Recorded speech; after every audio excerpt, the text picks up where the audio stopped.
Have you ever wondered what were the real reasons that ignited the fire of World War I? As we journey back in time to the end of the 19th century and the dawn of the 20th, we find the world in a state of flux. Old empires were weakening, new nations were emerging, and the global balance of power was shifting. The world stage was set for a dramatic showdown. In the heart of Europe, tensions were escalating between major powers. The mighty British Empire, the expansive Russian Empire, the industrious German Empire, the elegant French Republic, and the crumbling Ottoman Empire, each with their own ambitions and fears, were caught in a complex web of alliances. These alliances, built on shaky foundations of mutual distrust and competitive interests, were a ticking time bomb waiting to go off. But what was the fuel that stoked the fires of these tensions? An unprecedented arms race. Nations were pouring vast resources into military technologies, building bigger navies, better artillery, and more powerful weaponry. It was a race for dominance, a race for security, a race that could only escalate the tensions further. And let's not forget the rise of nationalism.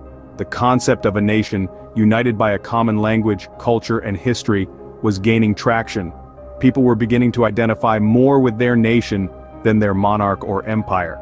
This rise of nationalism was both a uniting and dividing force, fostering pride and patriotism, but also heightening tensions between different national groups.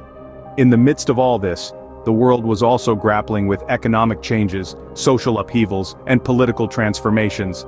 The Industrial Revolution was reshaping societies and economies. Liberal ideas were challenging traditional norms.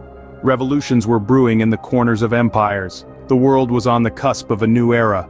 And so the world was teetering on the edge like a powder keg ready to explode. In the midst of this tense atmosphere, an event in 1914 set the world on a path to war. A single gunshot on a sunny day in Sarajevo would become the spark that ignited the fire of World War I. Archduke Franz Ferdinand of Austria, heir to the Austro-Hungarian throne, fell victim to an assassin's bullet, setting off a chain of events that would reshape the world. The assassin was a young man named Gavrilo Princip, a member of the Black Hand, a secret society committed to the unification of all South Slav territories that were then under Austro-Hungarian rule. The Archduke's death was more than a brutal act of political violence. It was the match that lit the fuse to the powder keg of international tensions that had been building for decades. In the wake of the assassination, Austria-Hungary, backed by Germany, issued an ultimatum to Serbia, where the Black Hand was based. The ultimatum was harsh and designed to be rejected, providing a pretext for war. When Serbia failed to fully comply, Austria-Hungary declared war. This declaration set off a domino effect across Europe. Due to a complex web of alliances and treaties, one country after another was pulled into the conflict. Russia, bound by a treaty to Serbia, declared war on Austria-Hungary. Germany, allied to Austria-Hungary, declared war on Russia. France, allied to Russia, found itself at war with Germany and Austria-Hungary. And when Germany violated Belgium's neutrality to attack France, Britain declared war on Germany. Within a matter of days, Europe was plunged into a war of a scale and ferocity never seen before. This chain reaction wasn't just about honoring alliances, it was a reflection of the rivalries, ambitions, and fears that had been simmering beneath the surface of European politics for years. Each nation, each leader saw in this crisis an opportunity to assert their power, defend their interests, or settle old scores. The stage was set, and the world was about to witness a war like no other. As the world plunged into war, the conflict was far-reaching and devastating. World War I was not just a European war, but a global conflict that spanned continents, pulling in nations from every corner of the world. It was a war that was fought not only on the battlefields of Europe but also in the deserts of the Middle East, the jungles of Africa, and the waters of the Pacific and Atlantic Oceans. The sheer scale of the conflict was staggering. Millions of soldiers from different nations were mobilized, making it one of the largest wars in human history. But the war was not just fought by soldiers. Civilians too were drawn into the conflict, as cities were bombarded, economies strained, and societies disrupted. In Africa, for instance, colonial powers used their colonies as sources of troops and resources. In Asia, Japan took the opportunity to expand its influence, seizing German territories in China and the Pacific. In the Middle East, the crumbling Ottoman Empire became a battleground as both sides sought to control this strategic region. The human cost of the conflict was equally devastating. Over 10 million soldiers lost their lives, with countless more injured. Civilian casualties were also high, with millions more losing their lives due to war-related causes. The war also saw the first widespread use of chemical weapons, introducing a new level of horror to the battlefield. World War I was a war unlike any other. It was a war that saw the old world order collapse and a new one emerge. It was a war that changed the face of the world, reshaping borders, societies, and economies. It was a war that brought about profound changes, many of which are still felt today. The war also left a deep scar on the collective memory of humanity, a scar that serves as a reminder of the horrors of war and the need for peace. World War I was a global conflict, leaving no corner of the world untouched. The war, brutal and devastating, finally came to an end in 1918. But the world that emerged from the ashes of this cataclysmic event was far from the world that had seen the dawn of the 20th century. The Treaty of Versailles, signed in June 1919, aimed to ensure peace by punishing Germany and setting forth the terms for reparations. This treaty, however, did more than just set penalties. It redrew the world map, creating new countries and altering the borders of old ones.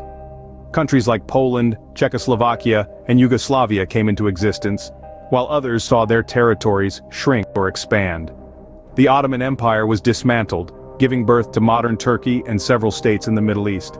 But the aftermath of the war was not just about changing borders. The human cost was staggering. Over 16 million people, both military and civilian, lost their lives. Entire cities were reduced to rubble, economies were devastated, and millions were left homeless. The psychological impact on the survivors was profound. The lost generation, as they came to be known, struggled with the horrors they'd witnessed and the friends they'd lost.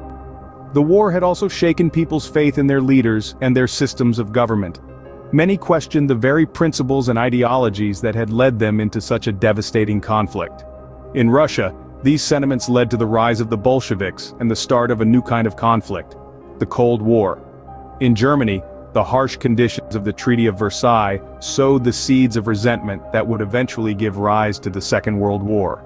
In the aftermath of World War I, the world had to grapple with the reality of what such a war could do.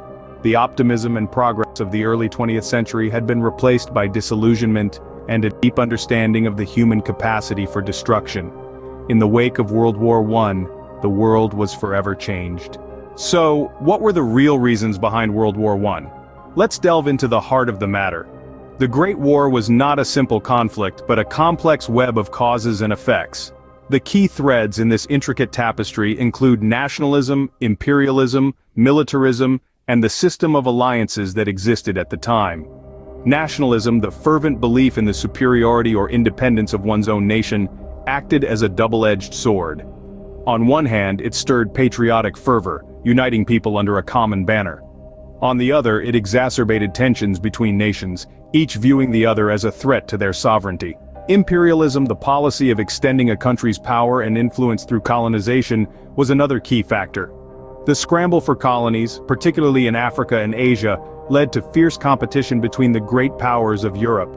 This race for resources and territories created a combustible environment of rivalry and resentment. Then, there's militarism. The late 19th and early 20th centuries were a time of rapid military advancement. Nations were eagerly expanding their arsenals and flexing their military might. This arms race, coupled with a prevailing belief in the glory of war, set the stage for a conflict on a scale the world had never seen before. Finally, the system of alliances. Europe, at the dawn of the 20th century, was a complex network of treaties and alliances designed to maintain a delicate balance of power.